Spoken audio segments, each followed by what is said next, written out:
Assalamualaikum warahmatullahi wabarakatuh. Saya Rian Agustina, Kepala TK Pelangi Indonesia. Video ini akan memberikan gambaran tentang pengelolaan pembelajaran yang telah saya lakukan di TK Pelangi Indonesia. Pada masa pandemi ini penting sekali bagi kita selaku kepala sekolah untuk bisa memotivasi guru menggali inovasi dan kreativitas yang dimilikinya dalam menciptakan pembelajaran yang memerdekakan anak, menyenangkan dan menggali semua potensi anak.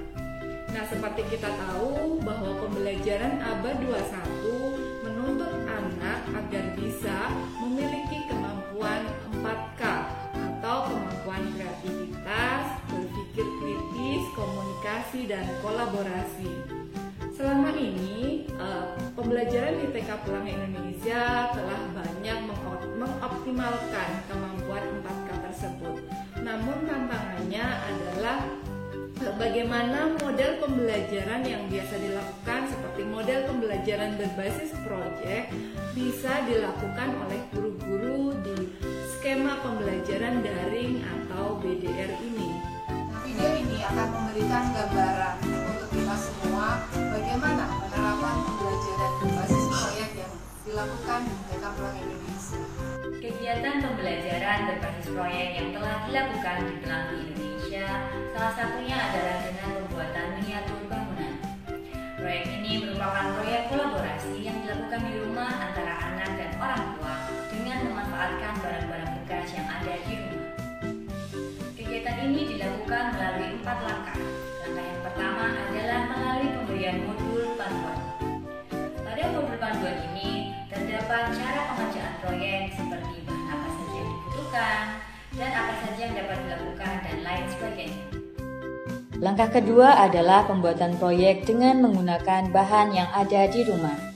Anak dapat berkreasi bersama orang tua, membuat bangunan dengan menggunakan kardus bekas, botol bekas, karton bekas tisu, dan benda-benda lainnya.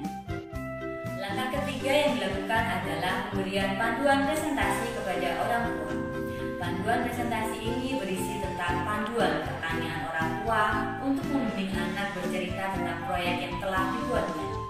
Seperti bercerita tentang apa yang telah dibuat, bagaimana cara membuatnya, dan berapa lama waktu yang dibutuhkan untuk membuat proyeknya, dan pertanyaan-pertanyaan lainnya.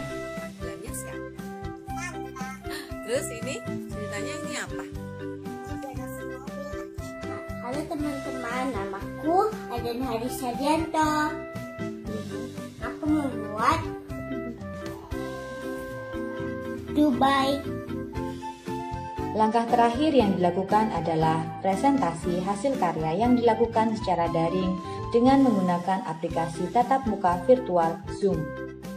Presentasi proyek ini dilakukan anak bersama dengan teman-teman sekelas dan pendidik.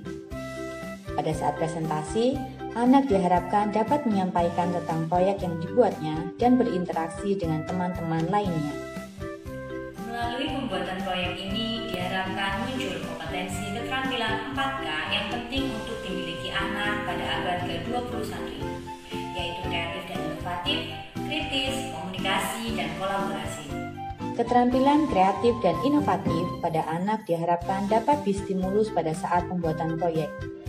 Anak diharapkan mampu berkreasi membuat hasil karya, dalam hal ini membuat miniatur bangunan yang diinginkannya. Keterampilan berpikir kritis pada anak diharapkan dapat dikembangkan melalui kegiatan pembuatan dan presentasi proyek. Seperti misalnya menunjukkan ketertarikan dan rasa ingin tahu terhadap proyek yang dibuatnya, mampu untuk menyelesaikan masalah, mampu untuk menjawab pertanyaan teman-teman yang lain ketika presentasi. Ini namanya apa? Kalau pintunya ada berapa? 3. Keterampilan komunikasi yang diharapkan muncul melalui pembuatan proyek ini adalah melalui kegiatan presentasi dengan menggunakan aplikasi tatap muka virtual Zoom.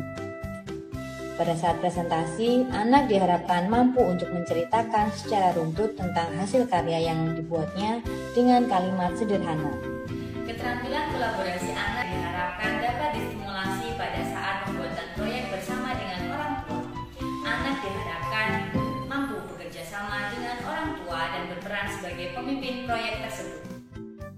saya Rima Febrika, orang tua dari anak Alvita Karina dari TK dan KB Pelangi Indonesia. Saat ini saya ingin mengutarakan pendapat saya tentang pembelajaran dengan metode portofolio atau membuat proyek. Bagi saya, metode pembelajaran portofolio adalah salah satu pembelajaran yang sangat efektif dikarenakan di samping bisa menggali bakat kreativitas dari anak, juga dapat merangsang komunikasi dua arah yang baik antara anak dengan orang tua, anak dengan sesama teman, dan anak dengan miss-missnya di sekolah. Pendapat saya sebagai orang tua dari Dev untuk portofolio kemarin lumayan seru ya. Dev sendiri juga happy. Salah satu manfaatnya juga mendekatkan antara orang tua dengan anak untuk mengerjakan bersama-sama. Terus untuk dari sisi pengetahuan juga Dev juga tahu ya firefighter itu apa, fungsinya apa, tugasnya apa, serta alat-alatnya juga yang digunakan apa. Mengerjakan firefighter station kayak kemarin itu bikin anak itu juga berkembang antara apa yang ada di luar itu seperti apa. Demikianlah gambaran tentang pengelolaan pembelajaran yang telah saya lakukan di TK Pelangi Indonesia. Semoga bisa menginspirasi Bapak Ibu Kepala TK di luar sana dalam memotivasi dan menggali potensi guru-guru di sekolah menerapkan model pembelajaran yang